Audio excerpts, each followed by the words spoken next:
هېواد کې د کرونا وایرس د پېښو له لوړېدو وروسته روغتیا وزارت دغه ناروغۍ په وړاندې د لا زیات چمتوالي خبره کوي.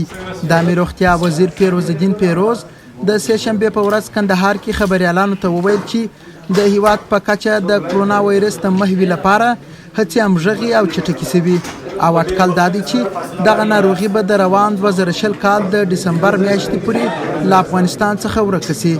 پیش بینی ما است که حداقل تا ماه دسامبر کرونا در افغانستان وجود خواهد داشت.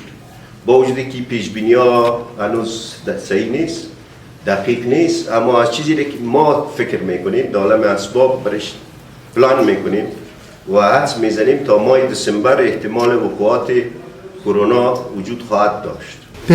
پیروز همداراز وایي چې د کرونا وایرس د مخنیوي لپاره د کندهار په سپین بولدک، د ننګرهار په تورخم او ځینو نورو سرحدي سیمو کې تدابیر زیات شوي او هېواد ته راتلونکي کسان هم په جدي توګه څارل کیږي. د روغتیا وزیر وایي کندهار کې طبي امکانات زیات کړي او هغه لابراتوار یې هم پرانیستی چې د کرونا وایرس د معلومولو لپاره ځانګړی شوی دی. امروز وزارت صحت عامه افغانستان از طریق هوا با وجودی که 3 تن مواد و تجهیزات ما در کابل تهیه کرده بودیم، اما از طریق طیاره انتقالش ناممکن بود.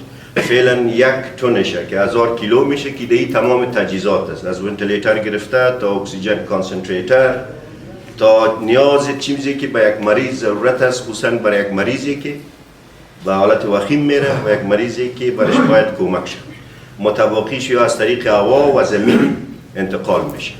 پر همدې مهال د کندهار ولایتي چارواکي وایي د کرونا ناروغي لپاره ځانګړې شوې بودیجه به له لېږد وروسته د عامه پوهاوي، روغتیایي تجهیزاتو د رانیولو او بشري مرستو په برخه کې ولګوي. د دې زیاتره برخه یعنی 80 سلنه د کرونا په وړاندې په صحي تجهیزاتو او په سامانالاتو باندې مصرفېږي.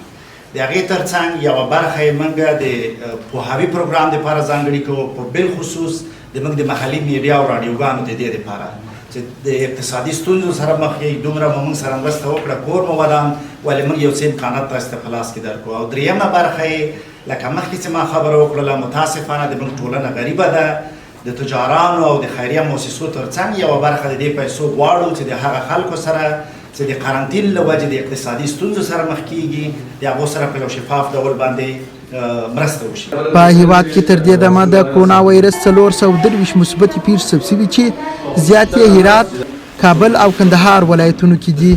دغه وایرس لومړی د چین له ووهان ښار څخه خپور شو چې اوس ټولې نړۍ ته رسېدلی دی. قدرت الله رضوان، میلمه راډیو، کندهار.